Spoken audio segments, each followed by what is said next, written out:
আল্লাহ পাকের নবী আবার বললেন, ও সাহাবীরা মনে রাখো, ও উম্মতিরা মনে রাখো, নি'মাতান মাগবুনুন ফীহিমা কাসীরুম মিনান নাসি আস-সিহহাতু ওয়াল ফারাগ। মুহাম্মাদুর রাসূলুল্লাহ সাল্লাল্লাহু আলাইহি ওয়াসাল্লাম আমার আল্লাহর নবী আবার জানিয়েছেন, ও আমার সাহাবীরা মনে রাখো, ও উম্মতিরা মনে রাখো, দুই নম্বরে বান্দা বান্দির জীবনে আল্লাহর আরেক বড় নেয়ামত হলো তার জীবনের অবসর সময়। ও ছেলেরা, ও ভাইরা, বাবুজিরা যারা আজকের এই মজলিসে বসেছেন, সারাদিন আপনার হাড় ভাঙা খাটনি খাটতে হয়েছে, দুপুর বেলা বাড়ি এসেছেন, দুটো খানা পিনা করেছেন, বিকাল বেলা কোনো কাজ নেই, ও সময়টা আপনি অপচয় করেন না। হয় আপনি আপনার দেহের আরামের জন্য ব্যয় করুন, নইলে আপনি ওই সময়টা আল্লাহ পাকের জিকির আজকারের ভিতর দিয়ে কাটিয়ে দেন। আপনি কিছুই জানেন না, সূরা ফাতিহা তো পড়তে পারেন, ওই সময়টা সূরা ফাতিহার আমল করুন।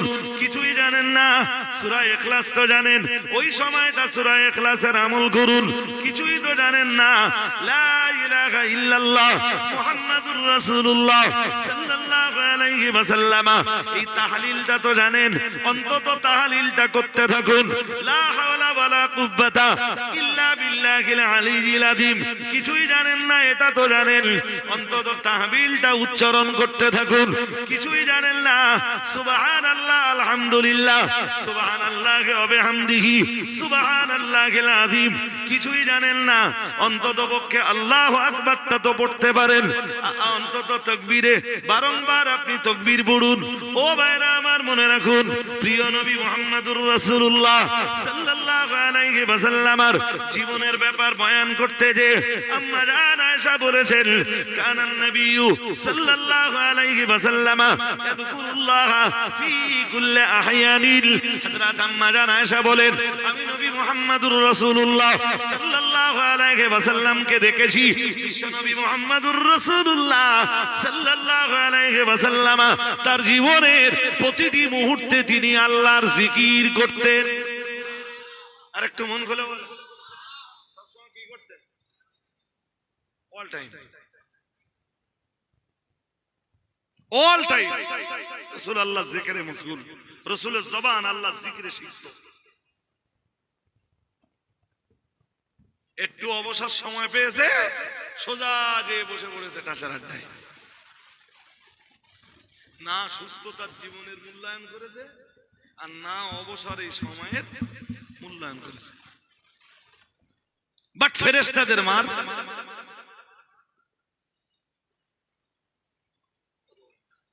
ফেরেশতাদের মার যখন পড়বে, ফেরেশতার মায়া হবে, মায়া হবে। এরা জাহান্নামের আগুনে জ্বলবে, ফেরেশতার মায়া হবে, মায়া হবে।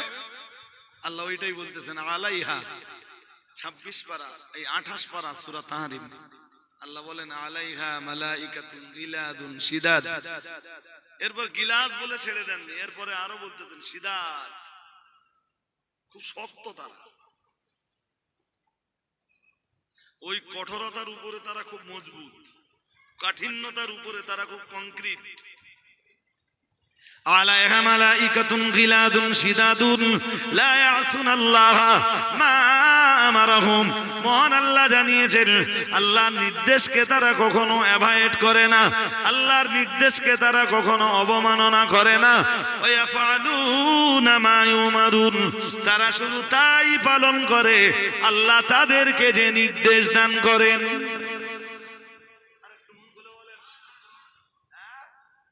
এই ফেরেশতা আছে, বিশ্বাস হয়? জোর করে বলতে হবে, বিশ্বাস হয়? কেউ যদি ফেরেশতা অবিশ্বাস করে, ঈমান চলে যাবে। শুনছেন নাকি? 6 জিনিস বিশ্বাসের নাম ঈমান। মুখস্থ করুন, কয় জিনিস? এই বহু সাধারণ লোকে জানে না। 6 জিনিস বিশ্বাস করলে ঈমানদার হওয়া যায়।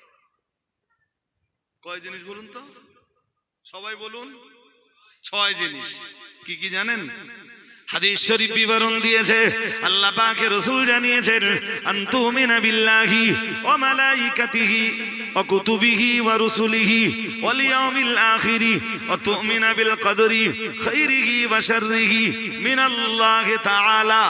ও কামা ক্বালা আলাইহিস সালাম, আল্লাহ পাকের রাসূল এক নম্বরে বললেন আন তুমিনা বিল্লাহ, এক নম্বরে বললেন আল্লাহ বিশ্বাস, দুই নম্বরে বললেন অকুতুবিহি, আল্লাহ পাকের রাসূল আনতুমিনা বিল্লাহি ওয়া মালাইকাতিহি, দুই নম্বরে বললেন ফেরেশতা বিশ্বাস, তিন নম্বরে বললেন কুতুবিহি, আল্লাহ পাকের রাসূল বললেন আল্লাহর আসমান থেকে নাযিল হওয়া কিতাবের উপরে বিশ্বাস, চার নম্বরে নবীজি বললেন ও রাসূলিহি, तमाम নবী রাসূলদের প্রতি বিশ্বাস, পাঁচ নম্বরে আল্লাহ পাকের রাসূল বললেন ওয়াল ইয়াউমিল আখির, পরকালের দিবসের প্রতি বিশ্বাস, ছয় নম্বরে রাসূলুল্লাহ বললেন ও তুমিনা বিল কদরি খাইরিহি ওয়া শাররিহি মিনাল্লাহি তাআলা, তাকদীরে ভালো মন্দ যা কিছু হয় সব কার পক্ষ থেকে হয়।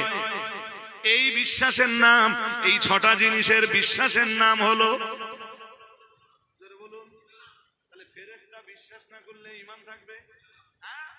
ফেরেশতা প্রভুর ভিতরে লেট হয় কিছু মানুষের, এটাও বিশ্বাস করা লাগবে, তারপর ঈমান ঠিক হবে। তো লেট হবে তো কোনো মায়া দয়া কিছু কি করবে, মাল খবরে গেছে তো কিচ্ছু না যায়নি। ভরসা কি? ভরসা আমি মরে যাওয়ার পরে আমার বড় ছেলের পয়সা আছে, 1000-10 লোক খাইয়ে দিতে পারবে।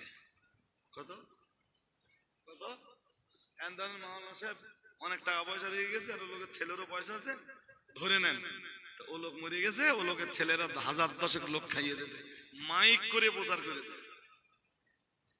লোক দাউদ দেশ কিভাবে? আরে গল্প শোনাচ্ছি না, বাস্তবটা শোনাচ্ছি। আমার এলাকার এক প্রভাবশালী লোকের মা মরে গেছে, পয়সাওয়ালা, তা লোক খাওয়াবে, তা দাউদ দিচ্ছে মাইকে, কিসে মাইকে। তা আমি খুব বিশ্বস্ত সূত্রে খবর পেলাম টোটালে লোক খাবে 22,000, সব ছাগলে গোশত। কেতনা টাকার দরকার বলেন দিন 22,000 লোকের ছাগলের গোশত খাওয়াতে গেলে?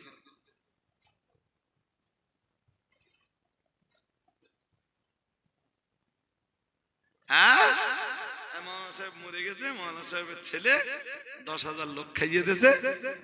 মাওলানা সাহেব জীবনে যা যা গুনাহ করেছে সব আল্লাহ মাফ করে দিয়েছে 10,000 লোক খাওয়ার কারণে, তাই তো? কেন? আর আমি মরে গেছি, আমার ছেলে গরিব মানুষ, কিছু খেতে দিতে পারিনি, আল্লাহ কবরে আমার আযাব দিচ্ছে। আযাব হওয়া না হওয়াটা এইটা টাকার উপর নির্ভরশীল। জোর করে বলেন, হ্যাঁ? ওসব বিশ্বাস আছে করতে? হ্যাঁ, বসিরহাট হুজুরের ফতোয়ার কিতাব পড়ে দেখবেন, হুজুর কেবলাকে জিজ্ঞেস করা হয়েছিল কুলখানি কালেমাখানি বেনামাজিদের জন্য করা হলে কোনো উপকার হয় কিনা, হুজুর লিখছেন হয় না। কথা বলেন না কেন? কি লিখতেছেন? সে সারা জীবন নামাজ না পড়ে কবরে চলে গেল, সারা জীবনটা তার ভণ্ডামিতে কেটে গেল।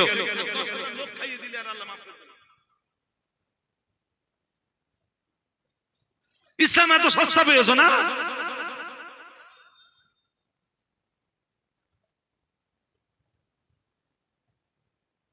আমার উত্তর দেন। ওইভাবে যদি আল্লাহ ক্ষমা করে দেয়, তাহলে যে লোকটা এই প্রচন্ড ঠান্ডায় উঠে ফজরের নামাজ পড়তেছে ও কি বলবে?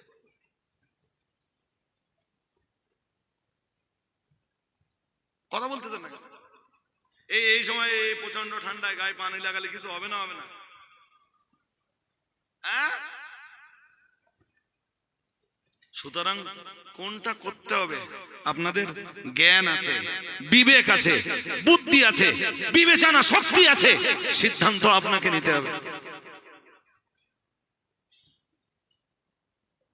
একদম এই সমাজটা, আমি তো যে কোনো কলমাখানির অনুষ্ঠান গেলে বলি ভাই এ কবুল হতেও পারে নাও পারে। হ্যাঁ, আমার তারা দাউদ কোন নিগেজ বলো 5,000 7,000 10,000 টাকা নজরানা দেবে, এরপরেও বলি আরে ভাই এ কবুল হতেও পারে, মরা লোকের জন্য আল্লাহ এটা নিতেও পারে। হ্যাঁ, আল্লাহ এইটা দেখবে যে মরে গেছে ওইটি কি এনেছে।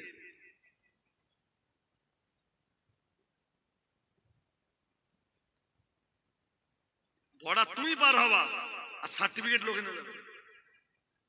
আপনি জানবেন দেখি, আপনি ভারত থেকে বাংলাদেশে যাবেন, তো ভারত থেকে বাংলাদেশে যেতে গেলে পাসপোর্ট আপনার নিজের হাতে থাকতে হবে। বিএসএফ ধরে ফেললো, এইবার আপনি বলতেছেন তাই তো, সেই তো, যেহেতু আমি পাসপোর্টটা ফেলে আইছি, ছাড়বে না?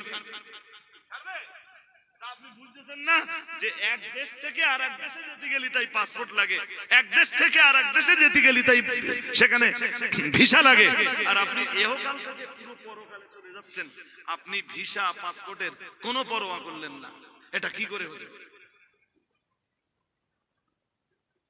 এর চেয়ে ভালো আওয়াজ এই গ্রামের মানুষদের জন্য আমার কাছে আর নেই। একদম সোজা সাপটা ভাষায় বলে যাচ্ছে, এর চেয়ে ভালো আওয়াজ আমার কাছে আর নেই। এর চেয়ে ভালো যেটা আছে তার নাম ঘটনা, তার নাম জীবনী, তার নাম ইতিহাস, তার নাম সুর। ইয়া রাসূলুল্লাহ বলে 3.5 মাইল টান, এছাড়া এর চেয়ে ভালো আওয়াজ আর দুনিয়ার জীবনে যে যা পাচ্ছে সে তাই করে যাচ্ছে, আর সব ভাবতেছে আল্লাহ মাফ করতে দেবে, আল্লাহ মাফ করতে দেবে, আল্লাহ মাফ করতে দেবে। নামাজ কালাম কিচ্ছু নেই। বহু মানুষ তো এই গ্রামের, আমি বলছি বহু মানুষ এই গ্রামের মরে গেছে নামাজ না পড়া কন্ডিশনে। আল্লাহ কি বলতেছেন? ইন্নাহু মাইয়াতি রাব্বাহু মুজরিমান, সূরা তাহা খুলুন। আল্লাহ বলতেছেন কেউ যদি এরকম কন্ডিশনে আমার কাছে আসে যে পৃথিবীতে সে ছিল অপরাধী, মানে অপরাধ করা অবস্থায় কেউ যদি আমার কাছে আসে, ফাইন্না লাহু জাহান্নাম, আল্লাহ বলতেছেন তার জায়গা কিছু না বুঝতে পারলো, জাহান্নামটা ওই আয়াতের ভিতরে আছে, এটা তো বুঝতে পারতেছে। আল্লাহ বলতেছেন ফাইন্না লাহু জাহান্নামা, তার জন্য কি আছে?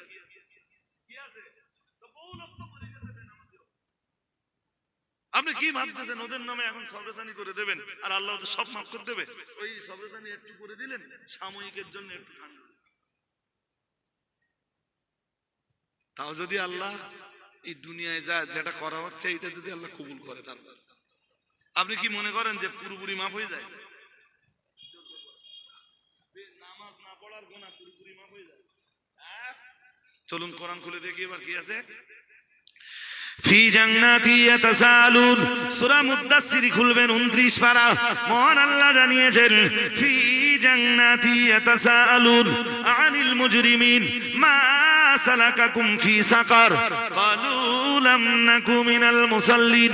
মহান আল্লাহ জানিয়েছেন, আল্লাহ পাক রব্বুল আলামিন জানিয়েছেন জান্নাতীরা ওদেরকে জিজ্ঞেস করবে ওরা কারা, পরিচয় আপন জায়গায় থাক। মহান আল্লাহ জানিয়েছেন জাহান্নামীদেরকে জান্নাতীরা জিজ্ঞেস করবে, এ জাহান্নামীরা, তোমরা যারা জাহান্নাম খেতে খেতে জান্নাতে এসেছো, তোমরা আমাদেরকে জবাব দাও না। ফি জান্নাতি ইয়াতাসালুন মা সালাকাকুম ফি সাকার, তোমরা কেন সাকারের অধিবাসী হয়েছিলে, কেন তোমরা জাহান্নামের ভিতরে ঢুকেছিলে?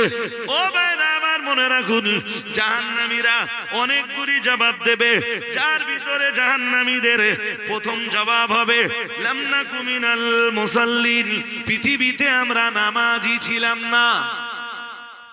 কি ছিলাম না?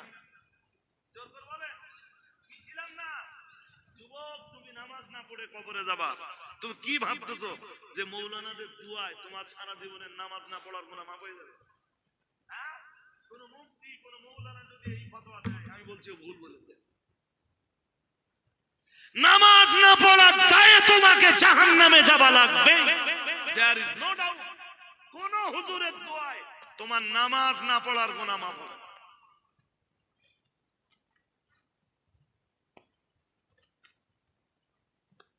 আল্লাহ তো নিজে বলতেছেন আমি নামাজ না পড়ার দায়ে জাহান্নাম দিব। যদি বলে যে আল্লাহ ও নামাজ না পড়ে গেছে, তা তুমি দাও, পুরো মাফ করে দাও, দেবে নাকি? আরে কথা বলো না। আপনি বলতে পারেন হুজুর আল্লাহ না দয়াশীল, দিতেই পারে। কোন নামাজি যদি আল্লাহর সওয়াল করে, আল্লাহ ওরে নামাজ পড়িনি, এরপরেও বিনা নামাজে ওরে তুই পুরো জান্নাত দিলে, আল্লাহ নামাজ না পড়ার দায়েও জাহান্নামের জেলখানায় মোটেই গেল না। আমি দুনিয়ায় কি অন্যায় করলাম আল্লাহ? আমি নামাজ পড়ে এত কষ্ট করে,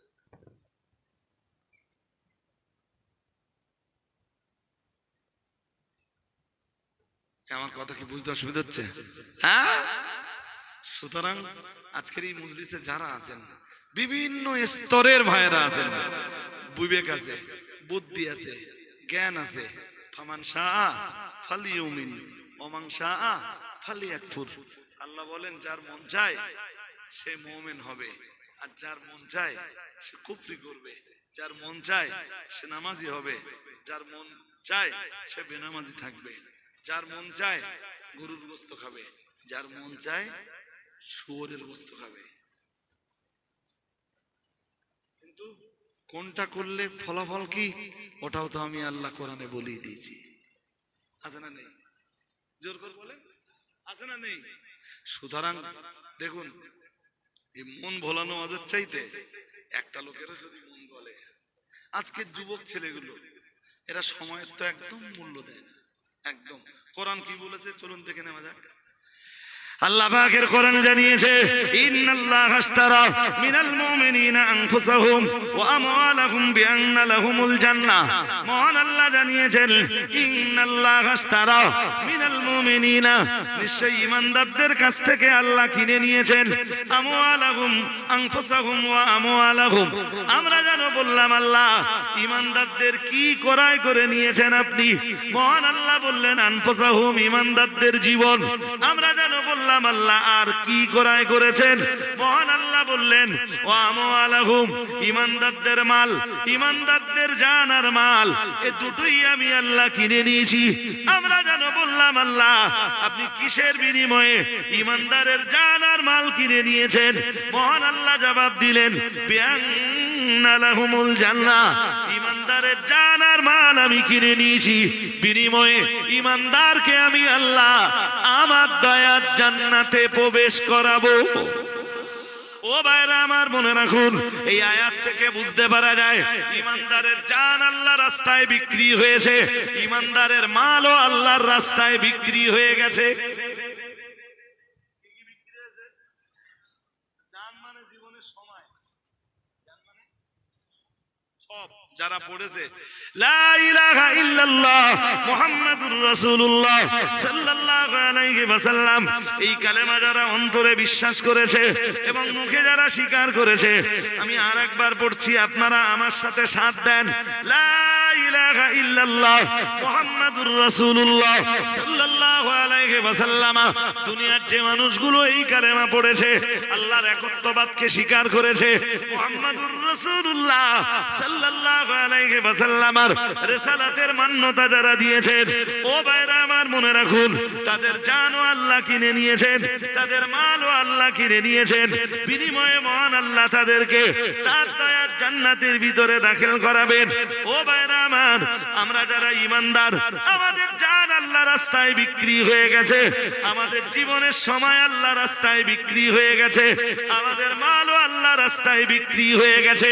জীবনের সময় যেহেতু একবার আল্লাহর কাছে বিক্রি করে দিয়েছি, সুতরাং জীবনের ওই সময় যেন টাসের আড্ডায় না যায়, ওই সময় যেন জুয়ার আড্ডায় না যায়, ওই সময় যেন মদের আসরে না যায়, ওই সময় যেন লুডু খেলার আড্ডায় না যায়, ওই জীবনের ওই সময়টা যেন আর মানে পাবজি আর ফ্রি ফায়ারের আসরে না যায়। এ সমাজের এমন বহু জওয়ান যুবক ছেলে রয়েছে, ঘন্টার পর ঘন্টা যাদের জীবনের সময় চলে যায় ফ্রি ফায়ার আর পাবজিতে। আছে না নেই? এ সমাজের এমন বহু ছেলে রয়েছে, ঘন্টার পর ঘন্টা যাদের সময় চলে যায় ক্যারাম বোর্ডে, ঘন্টার পর ঘন্টা যাদের জীবনের সময় চলে যায় লুডু খেলতে খেলতে। ও ভাইরা আমার মনে রাখুন, যারা এইভাবে সময় অপচয় করে, জীবনের সময় যারা অপচয় করে, এদের এই সময় তো অপচয় হয় শয়তানের রাস্তায়। এ লুডু খেলা বলি, এ ফ্রি ফায়ার বলি, এ পাবজি বলি, এগুলো সব তো শয়তানের রাস্তা। ও ভাইরা আমার, এ টাসের আড্ডা বলি, এ জুয়ার আড্ডা বলি, এ মদের আসর বলি, এ চায়ের দোকানের আড্ডা বলি, এ সবগুলো তো শয়তানের আসর বলাই যায়। যদি ভুল হয়ে যায় আমার আমার, আপনাদের কাছে আমি শিখে নেব, এক বিন্দু বিসর্গ লজ্জা আমায় লাগবে না। আল্লাহর কোরআন খুলে দেখুন, মহান আল্লাহ পাক রব্বুল আলামিন কোরআনুল কারীমের 18 পারার প্রথম সূরা সূরাতুল মুমিনুন, সূরাতুল মুমিনুনের মানে 1 থেকে নিয়ে 11 নম্বর আয়াত পর্যন্ত ঈমানদারের গুণাবলীর বর্ণনা করেছেন এবং ঈমানদারের জন্য আল্লাহ জান্নাতুল ফেরদাউসের ঘোষণা দিয়েছেন। চলুন আমি ঘোষণাটা আগে শুনিয়ে নেই। মহান আল্লাহ জানিয়েছেন উলাইকা হুমুল ওয়ারিসুন, আল্লাহ পাক রব্বুল আলামিন জানিয়েছেন ওরাই তো জান্নাতের ওয়ারিস। ও বাবাজিরা বানাব, আমরা জানো বললা আল্লাহ ওদেরকে আপনি কোন জান্নাতে দিবেন? মহান আল্লাহ বললেন আল্লাযীনা ইয়ারসুনাল ফেরদাউস, মহান আল্লাহ বললেন ওদেরকে আমি জান্নাতুল ফেরদাউসের হকদার বানাবো। আরেকটু মন খুলে বলেন, আমরা জানো বললাম আল্লাহ ওরা কারা, ওদের পরিচয় কি? 1 থেকে নিয়ে মহান আল্লাহ 10 নম্বর আয়াত পর্যন্ত সূরাতুল মুমিনুনে ওরা কারা ওদের পরিচয় দিয়েছেন। মহান আল্লাহ জানিয়েছেন কদ আফলাহাল মুমিনুন আল্লাযীনা হুম ফি সালাতিহিম খাশিউন ওয়াল্লাযীনা হুম আনিল লাগবি মুরিদুন ওয়াল্লাযীনা হুম লিয-যাকাতি ফাঈলুন والذين هم لفروجهم حافظون والذين هم لفروجهم حافظون إلا على أزواجهم أو ما ملكت أيمانهم فإنهم غير ملومين فمن ابتغى وراء ذلك فأولئك هم العادون والذين هم لأماناتهم وعهدهم راعون। মহান আল্লাহ জানিয়েছেন, আল্লাহ পাক আমরা জিজ্ঞেস করলাম আল্লাহ আপনার দয়ার জান্নাত পাবার জন্য কি কি গুণ জোগাড় করা লাগবে? মহান আল্লাহ বললেন ঈমানের পরে আরো 7টা গুণ জোগাড় করা লাগবে। আমরা জানো বললাম কি? মহান আল্লাহ এই 7টা গুণের বিবরণ দিতে যে 1 নম্বরে বললেন ওয়াল্লাযীনা হুম ফি সালাতিহিম খাশিউন, নামাজের ভিতরে বিনয়তা। আমরা বললাম আর কি লাগবে? মহান আল্লাহ আবার বললেন ওয়াল্লাযীনা হুম আনিল লাগবি মুরিদুন, মহান আল্লাহ বললেন দুনিয়ার লঘু কাজগুলোকে বর্জন করা লাগবে।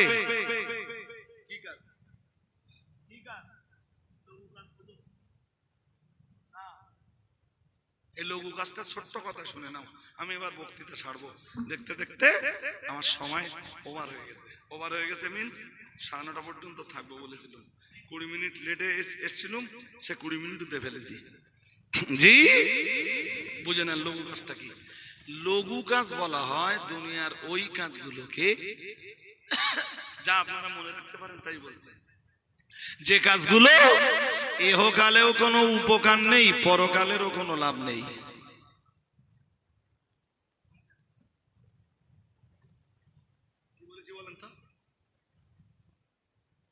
পরকালেরও কোনো লাভ নেই, সেই কাজগুলোকে কি বলে আরবিতে? লঘু। কি বলে? যদিও লঘু শব্দের তাফসিরে, জি লঘু শব্দের তাফসিরে কেউ বলেছেন যে কোন মুফাসসির বলেছেন লঘু হলো হারাম কাজ, আর কেউ বলেছেন যে কাজে ইহকালের লাভ নেই, পরকালেরও উপকার নেই। তার নাম যেমন তাস খেলা। কি খেলা বলেন? ইহকালের কি লাভ? একটা লাভ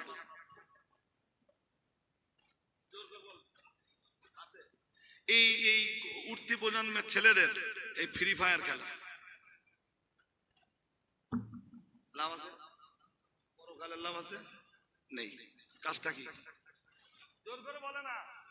এই চায়ের দোকানে বসে বসে আড্ডা মারা,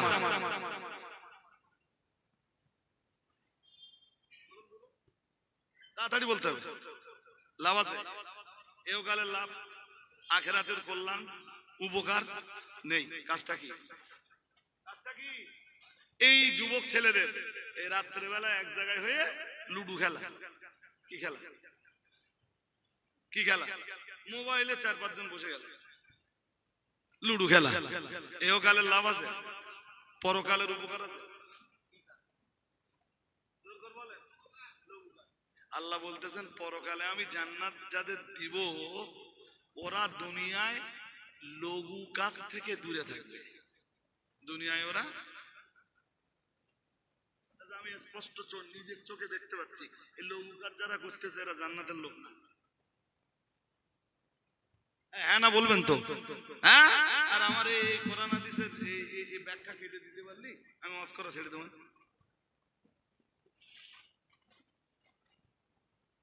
ইসলামের দিকে ডাকা হচ্ছে তবেই এই যুবকগুলো ইসলামের দিকে আসে না। এসো ভাই তোমাদেরকে দিন শেখাই, এসো ভাই তোমাদের কোরআন শেখাই, এসো ভাই মসলা মসাইল শেখাই। মডেল স্কুল চালু হয়েছে না? হ্যাঁ, মডেলে তো যুবকদেরও পড়বার জন্য ডাকা হচ্ছে না, হচ্ছে না? হ্যাঁ, অথচ ওই আসরগুলো ছেড়ে যুবকরা আসতে চাইছে না। আল্লাহ আপনি তাদেরকে বুঝবার ক্ষমতা দেন, বলেন আমিন, বলেন আমিন।